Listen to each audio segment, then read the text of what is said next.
आप सभी का एक बार फिर स्वागत है अपने यूट्यूब चैनल पर। तो आज की वीडियो में हम चर्चा करेंगे महात्मा गांधी काशी विद्यापीठ से आई विज्ञप्ति के विषय में।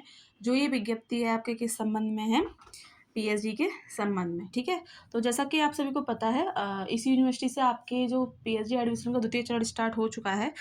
प्रथम चरण में क्या था कि आपका एंट्रेंस हुआ था, द्वितीय चरण में क्या है आपका साक्षात्कार मांगा जा रहा है, ठीक। तो ये किस विषय के संबंध में है? आपके विधि यानी कि लॉ, ठीक है। तो जिन स्टूडेंट ने लॉ सब्जेक्ट से इस विश्वविद्यालय में आवेदन किया है और इसके साथ ही जो शोध प्रवेश परीक्षा जिन्होंने दी है, ठीक है, और जो एग्जाम्प्टेड कैटेगरी में आ रहे हैं, तो उन लोगों को अब क्या करना है? अपने डॉक्यूमेंट को सबमिट करना है, ठीक है। तो उसी संबंध में ये सूचना जारी की गई है। तो देख लेते हैं कि विधि विषय में शोध प्रवेश परीक्षा 2023-24 उत्तीर्ण एवं शोध प्रवेश परीक्षा से मुक्त नेट जेआरएफ के सभी विद्यार्थियों को सूचित किया जाता है कि द्वितीय चरण के लिए निम्नलिखित दस्तावेज के साथ आवेदन पत्र 2 प्रतियां में दिनांक 31 मार्च 2025 तक विधि विभाग के कार्यालय में जमा कर दें। टाइम भी ध्यान रखना है, 31 मार्च, ठीक है। ये चीज़ भी आपको ध्यान रखनी है।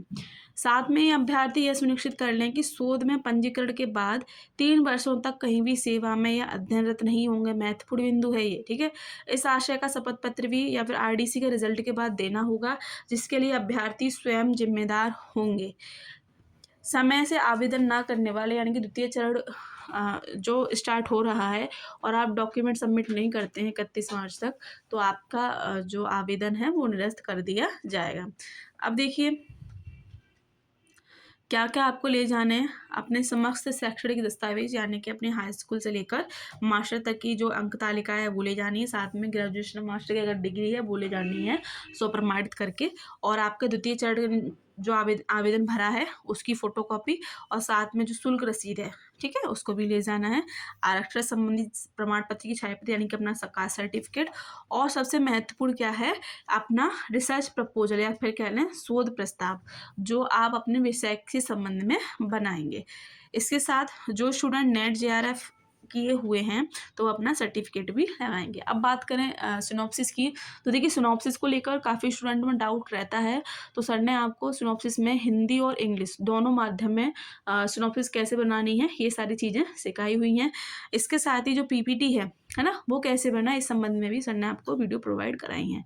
तो जिस स्टूडेंट को समझने में दिक्कत है तो उस वीडियो को देख सकते हैं, उन्हें काफ़ी हेल्प मिलेगी।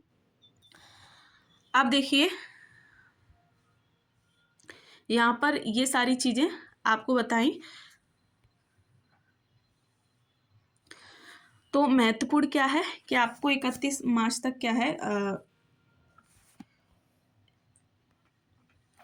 अपने सारे डॉक्यूमेंट सबमिट कर देने हैं, ठीक है। और यहाँ पर लिस्ट भी जारी कर दी गई है, तो आप ये जो लिस्ट है वो देख सकते हैं। Mahatma Gandhi Kashi Vidyapeeth Varanasi session 2023-24 PhD exempted list. देखिए यहाँ पर लिस्ट जारी कर दी गई है जिन्होंने पीएचडी के लिए लॉ विषय से आवेदन किया है, ठीक है।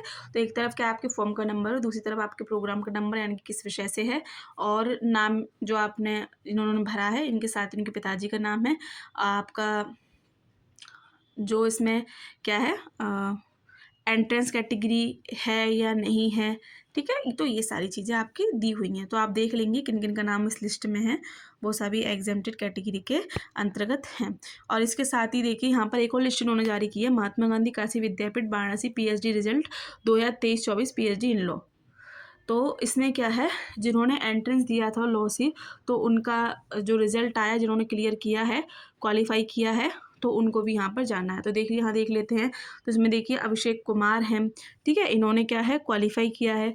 वहीं किस किसने क्वालिफाई किया है यहाँ पर रिजल्ट आप देख लेंगे, ठीक है। तो ये सारी चीज़ें आपको बतानी थी। तो आज की वीडियो में इतना ही। ध्यान से 31 मार्च 2025 तक आपको डॉक्यूमेंट सबमिट कर देने हैं सेल्फ अटैच कर कर, ठीक। तो ऐसी कोई और नोटिफिकेशन हमें पीएचडी के संबंध में इस विश्वविद्यालय से मिलेगी, आपको समय रहते बता दी जाएगी। तो बने रहे अपने चैनल के साथ। बहुत बहुत धन्यवाद।